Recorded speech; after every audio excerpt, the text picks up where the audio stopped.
Di dalam sebuah perusahaan, apabila kita menemukan seorang karyawan yang mungkin memiliki karakter yang kurang baik, katakanlah misalnya dia tidak perform, males-malesan, suka terlambat, tidak berkata jujur, bahkan hingga melakukan perbuatan-perbuatan yang fraud. Kira-kira kalau misalnya hal ini terjadi, siapa yang harus dipersalahkan? Apakah karyawan tersebut? Kalau menurut saya pribadi, orang yang paling bertanggung jawab adalah leader atau atasannya. Kenapa? Karena ketika kita melakukan rekrutmen, orang masuk ke dalam perusahaan itu atas izin seorang leader atau atasannya. Mungkin bagi sebagian leader berkata, enggak tuh, yang rekrutmen HRD saya, kayak gitu. Atau yang rekrutmen adalah manajer saya, kayak gitu ya. Tapi ingat, yang rekrutmen HRD dan manajer Anda itu adalah Anda sendiri. Jadi, apapun yang terjadi pada karyawan Anda itu sepenuhnya adalah tanggung jawab seorang leader. Kita nggak bisa terus untuk menyalahkan orang lain.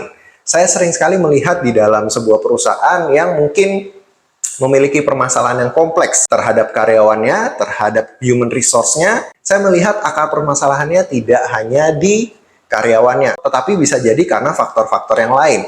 Mungkin karena sistemnya yang kurang baik, mungkin kurangnya reward, kurangnya penghargaan, atau kurangnya apresiasi, dan masih banyak lagi faktor lainnya. Karena itu, apabila ada seorang karyawan yang mungkin tidak perform di dalam perusahaannya, kita tidak selalu harus menyalahkan karyawan tersebut, tapi kita harus melihat secara gambaran garis besarnya. Karena itu, sebagai seorang leader di dalam sebuah perusahaan, ada beberapa hal yang harus kita lakukan apabila kita menemukan hal-hal seperti ini, teman-teman. Jadi yang pertama itu kita bisa lakukan yang namanya mendidik. Jadi mendidik itu ada berbagai cara komunikasi ya. Mendidik kita bisa berbicara secara auditori biar dia dengar. Jadi kita sampaikan sesuatu, sampaikan. Jadi kalau misalnya cara komunikasinya melalui penyampaian kita berbicara mungkin tidak didengar atau mungkin kurang maksimal, kita bisa secara tertulis, secara visual. Jadi yang kita sampaikan bisa kita rangkumkan dalam sebuah peraturan tertulis, seperti itu ya teman-teman. Jadi bisa secara auditori, bisa secara visual. Jadi yang pertama kali kita lakukan adalah mendidik orang tersebut. Ketika kita didik orang tersebut ternyata dia masih belum bisa melakukan hal yang maksimal, kedua kita harus memberikan contoh. Jadi leading by example. Jadi kita memberikan contoh terlebih dahulu. Jadi mengutip salah satu kata-kata dari Pak Hermanto Tanoko, dulu saya pernah dengar ketika saya sharing dengan beliau, bagaimana caranya melihat seorang partner di dalam bisnis. Beliau melihat, dia akan melihat leadernya, apakah leadernya tersebut bisa menjadi contoh bagi karyawannya. Contoh simpelnya aja misalnya ketika leadernya menyuruh karyawan untuk berkata jujur. Apakah bos perusahaan tersebut membayar pajak dengan taat atau tidak? Nah, itu kan adalah hal-hal yang simple. Kalau kita ingin karyawan kita jujur, maka kita juga harus belajar untuk jujur, teman-teman. Itu adalah contoh. Jadi, leading by example. Lalu berikutnya, kita harus mengawasi juga. Jadi kebanyakan karyawan yang mungkin berani untuk melakukan hal-hal atau tindakan-tindakan yang sebenarnya dalam tanda kutip kurang baik itu karena lemahnya sistem. Jadi seorang leader juga harus melihat bahwa ini adalah kesempatan untuk memperbaiki, teman-teman. Jadi tidak hanya menyalahkan karyawannya, oh karyawan saya kok datang telat, oh karyawan saya kok suka bolos, males-malesan. Mungkin seorang leader tersebut juga harus introspeksi diri. Harus introspeksi ke perusahaannya. Apakah perusahaan ini sudah memberikan sistem yang memacu orang untuk bisa berbuat lebih baik? Contohnya, kalau misalnya karyawan suka bolos, tidak jujur, ada nggak CCTV di perusahaan tersebut? Sistem absensi gimana? Ada nggak punishment kalau misalnya karyawan tersebut melakukan tindakan indisipliner? Misalnya datang tidak tepat waktu, ada nggak punishment-punishment yang dilakukan oleh perusahaan sehingga akhirnya karyawan tersebut merasa, oh ya kalau misalnya saya rajin, saya berbeda nih. Kalau misalnya saya males, saya juga akan diperlakukan berbeda. Jangan sampai sistem di dalam sebuah perusahaan itu menyamakan.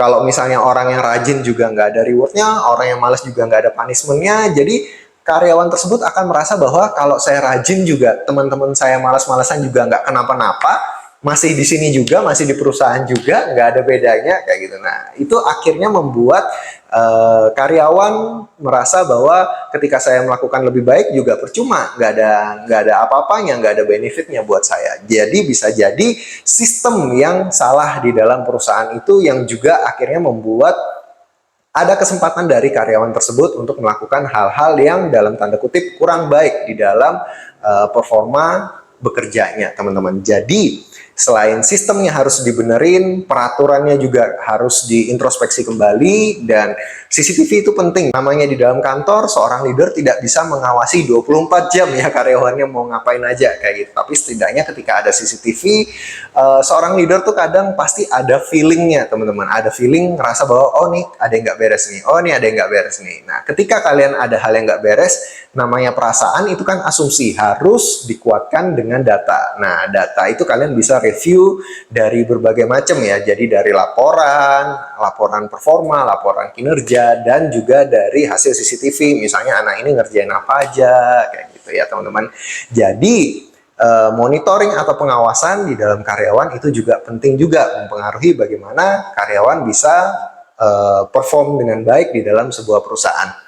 Dan yang terakhir, kalau misalnya dididik sudah nggak bisa, diberi contoh juga nggak bisa, dan juga diberikan sistem yang bagus juga dia tidak bisa ngikutin gitu, dikasih target juga nggak bisa, habis itu dikasih punishment juga kena punishment terus, kayak gitu teman-teman. Hal yang terakhir adalah mengakhiri. Mau gimana-gimana, mungkin ada satu sisi terkadang sebagai seorang leader kita merasa nggak tega ya, kita ngelihat bahwa oh ternyata anak ini sebenarnya dari sisi ini masih berjuang, ini sebenarnya dia masih butuh, tetapi kok ngeselin ya di dalam perusahaan kayak gitu ya. Jadi kita juga harus ngelihat bahwa seorang leader juga punya kepentingan sendiri, teman-teman. Mungkin orang lain punya kepentingannya masing-masing, tapi seorang leader punya kepentingan untuk membawa perusahaannya lebih baik lagi. Karena itu harus penting bagi seorang leader untuk punya feeling objektif. Jadi mana yang kira-kira, pasti seorang leader itu memiliki yang namanya neraca ya teman-teman. Jadi neraca timbangan seperti itu. Apakah seorang karyawan ini lebih banyak benefitnya atau lebih banyak negatifnya untuk sebuah perusahaan yang dia pegang saat ini? Kalau misalnya lebih banyak negatifnya, daripada kita mempertahankan rasa kasihan-kasihan kita tetapi ternyata negatifnya lebih banyak, nanti yang akan dikorbankan adalah perusahaan. Nanti yang akan dikorbankan adalah orang-orang yang masih stay di dalam perusahaan. Orang-orang yang mungkin performanya baik di dalam perusahaan. Jadi, seorang leader harus berani untuk mengambil langkah-langkah yang mungkin tidak populer. Langkah-langkah yang mungkin tidak menyenangkan bagi karyawan lain ataupun bagi dirinya sendiri. Karena seorang leader tidak bisa memuaskan banyak orang, teman-teman. Seorang leader juga manusia. Pasti harus ada keputusan-keputusan sulit yang harus dia ambil, bagaimana caranya supaya perusahaan ini bisa berjalan dengan baik, teman-teman. Jadi itu dia tadi rangkumannya, seorang leader kalau misalnya bertemu dengan karyawan yang bisa dibilang kurang perform atau karakternya kurang baik, hal yang paling pertama adalah sadar bahwa hal ini bisa terjadi karena ada Anda, karena keputusan Anda. Anda yang membawa orang lain masuk ke dalam perusahaan Anda. Jadi Andalah yang harus bertanggung jawab atas kejadian tersebut. Entah itu tadi Anda harus mendidik dia, atau harus mengawasi dia, memberikan contoh. Dan kalau yang terakhir ya Anda harus tega untuk mengakhiri kalau misalnya orang ini memang sudah tidak bisa dibina ya. Makanya ada istilah dibina, kalau nggak bisa dibina, dibinasakan. Itu terlalu keras banget ya, tetapi intinya ya kita harus tega kalau misalnya orang tersebut tidak bisa dirubah, tidak bisa dididik, ya mau nggak mau cara terakhir adalah harus diakhiri, teman-teman.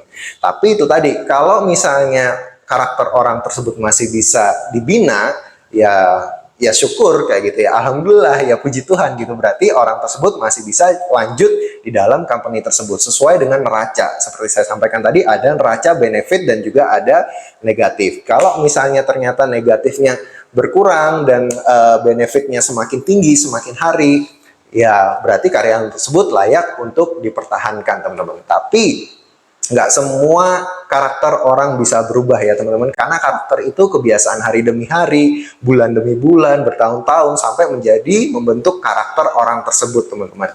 Sulit untuk merubah karakter orang, tetapi bukan berarti tidak mungkin. Ada juga orang yang di dalam perusahaan dia terbentur, akhirnya terbentuk, teman-teman, sehingga dia memiliki karakter yang bagus. Itu juga ada, teman-teman. Jadi sekali lagi, kalau misalnya ada karyawan yang kurang perform atau dirasa dia tidak baik di dalam perusahaan, Jangan selalu komplain dan menyalahkan karyawan tersebut. Tetapi lihat juga, introspeksi juga sebagai seorang leader, kita sudah melakukan yang terbaik apa enggak. Jadi semoga ini bisa menjadi inspirasi bagi kalian seorang leader di sebuah perusahaan, apapun itu jabatan kalian, supervisor, manager, atau kalian bos. Dan bagi kalian juga calon-calon seorang leader, kalian juga harus tahu bahwa sebagai seorang leader penting kita tidak hanya menyalahkan orang lain, tapi juga untuk introspeksi diri sendiri. Saya Joshua Hovian, mungkin sekian dulu, sampai jumpa lagi di video kita berikutnya. Stay healthy and God bless.